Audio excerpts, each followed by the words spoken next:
In this video, I'll show you how you can export your Base44 project to GitHub. So what you need to do is click on apps, and from here choose your app which you want to export to GitHub. So for example, I'm going to choose this business flow project. I'm going to open it.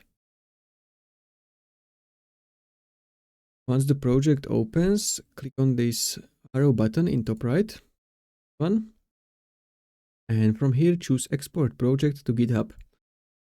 Next, click on export to GitHub. Then we need to invite ourselves as collaborator to access the repository. Here you can see your repository URL. Now what we need to do is invite ourselves. So how we can do this is go to GitHub and copy your name and then paste it here and then click invite.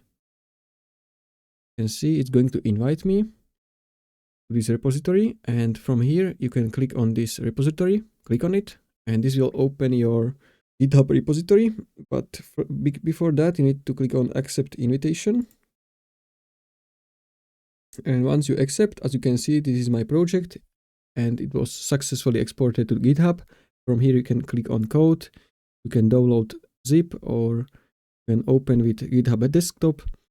And that's how you can export project from Base44 to GitHub. If you find this helpful, consider subscribing for more tutorials.